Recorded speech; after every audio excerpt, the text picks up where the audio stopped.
नमस्कार, आप देख रहे हैं पॉपुलर न्यूज फ्रंट और मैं हूं धर्मवीर धर्मा। अभी हमारे साथ बातचीत करने के लिए फौज से रिटायर रोहित राय जी हैं और ये सोनपुर विधानसभा से इस बार चुनावी मैदान में आने को तैयार है।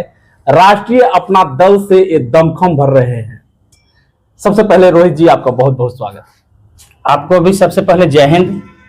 जय हिंद। ये बताइए कि आप तो फौज में थे, अच्छी खासी देश सेवा किए हैं और देश सेवा के बाद अब समाज सेवा की तरफ आ रहे हैं। मैं फौजी हूं। बिल्कुल।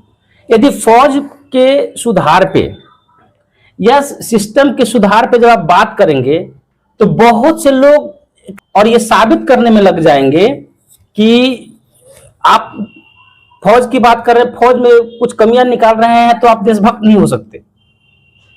लेकिन आप तमाम न्यूज चैनलों को देखिए, आप जैसे जुझारू युवा पत्रकारगण हैं, आप लोग जूझते हैं उसी तरीके से हम भी फौज में जूझते हैं।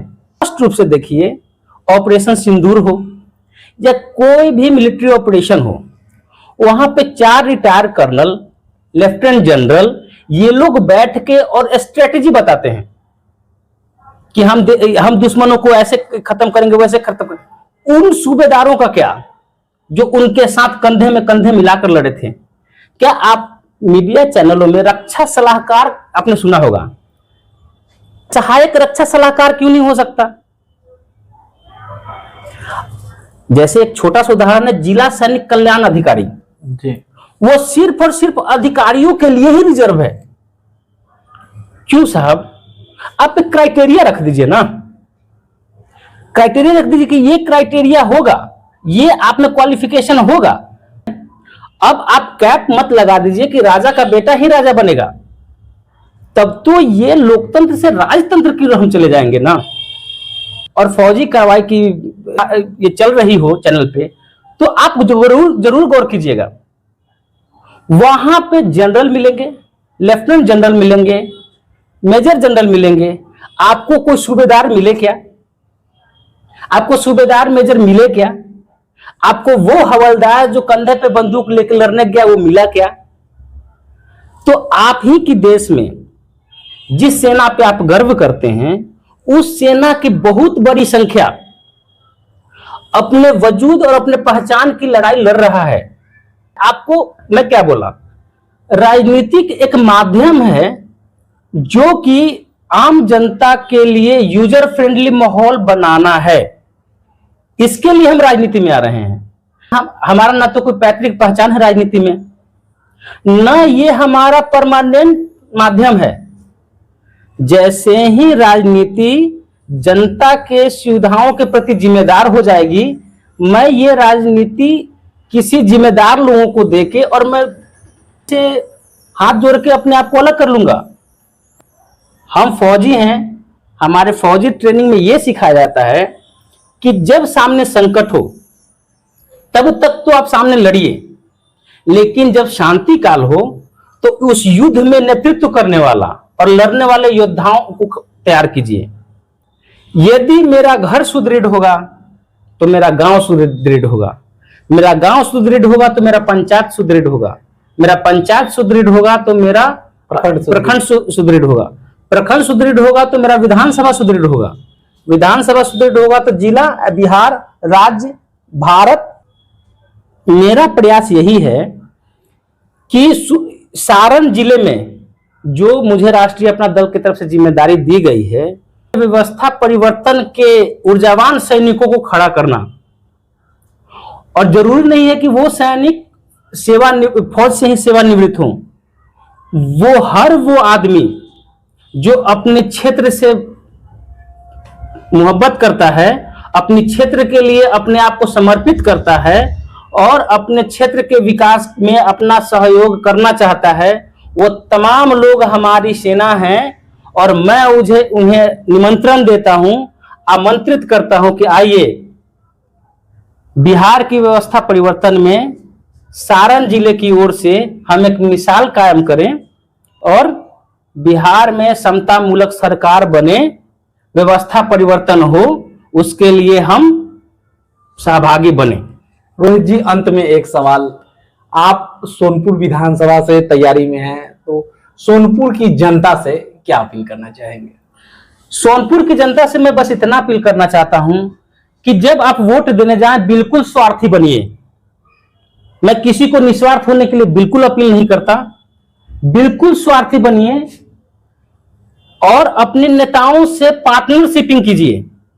उनसे एक सवाल कीजिए कि मैं आपको वोट तो दे दूंगा, बदले में आप मुझे क्या देंगे। बहुत हमारे युवा साथी कहते हैं मुझे राजनीति से कोई लेना देना नहीं है, मैं राजनीति पसंद नहीं करता, मैं अपनी दुनिया में मस्त रहता हूं। सबसे बड़े राजनीतिज्ञ होते हैं क्योंकि उन्हें करना कुछ नहीं है, लेकिन जब मलाई मिल रही हो तो सबसे अग्रिम पंक्ति में वही खड़े दिखेंगे।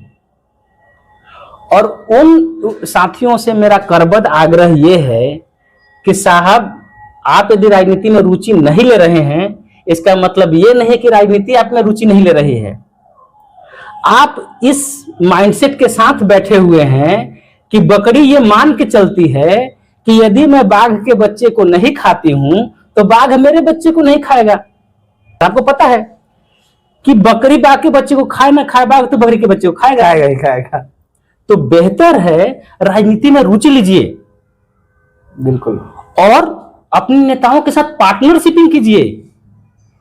और जब नेता आपके पास आते हैं उनका स्वागत कीजिए, उनको चाय पिलाइए, उनके साथ बैठिए, उनसे बातें कीजिए, अपनी बातें शेयर कीजिए, क्योंकि वो आपके हिस्से की लड़ाई लड़ने, चाहे जिस पार्टी की भी, किसी भी पार्टी के नेता हो, वो आपके हिस्से की लड़ाई लड़ने आए हैं। क्योंकि आज यदि उनके सामने आपने मिसाल पेश नहीं किया तो जब आप उनसे मिलने जाएंगे और गेट पे जब आपको रोक दिया जाएगा तब आप ही बताएंगे कि हाँ, एक सिस्टम कैसा होना चाहिए था। लेकिन आपको उस दिन एहसास होगा कि जिस सिस्टम की उम्मीद हम कर रहे हैं उस सिस्टम का पहला पहलू मेरे पाले में था, और यदि हम ऐसा किए होते तो हमारे बीच का नेता उसी सोच का होता। ऐसे लोगों का बिहार के विधानसभा में बहुत भारी संख्या में जाना बहुत जरूरी है। रोहित जी, अंत में जाते जाते आप सेना में रहे हैं, सेना के जवानों को कुछ संदेश देना चाहेंगे? जी, सबसे पहले तमाम सैनिक भाइयों को मेरा जय हिंद। मैं अपनी वर्दी उतारी है लेकिन वर्दी भूला नहीं है। वर्दी की कीमत एक फौजी से अच्छा कोई नहीं जान सकता। ऑपरेशन सिंदूर और देश की सुरक्षा में लगे तमाम हमारे सैनिक भाइयों, ऊर्जावान भाइयों, आप आश्वस्त रहिए। और यदि कोई भी समस्या हो बिहार में, सारण जिले में, तो आप निसंकोच हमसे संपर्क करें। आपकी सेवा करके मैं बहुत गौरवान्वित महसूस करूंगा। और ये देश अपना है, आप वहां सीमा पर रह के देश के दुश्मनों से देश की रक्षा कर रहे हैं, और ये फौजी आपका भाई देश की सीमाओं के अंदर रहकर आपके बच्चे, आपके परिवार को खा जाने वाले, निगल जाने वाले अनियंत्रित नौकरशाहों को नियंत्रित कर आपकी समस्याओं का निदान हो, उसके लिए ये भाई हमेशा प्रस्तुत रहेगा, प्रयत्नशील रहेगा। जय हिंद। चलिए, अभी हमारे साथ रोहित जी थे जिन्होंने फौज में लगातार देश की सेवा दी। अब समाज सेवा में इस बार सोनपुर विधानसभा से अपना किस्मत आजमाने राष्ट्रीय अपना दल से आ रहे हैं। कीमती समय दिया इसके लिए बहुत बहुत धन्यवाद।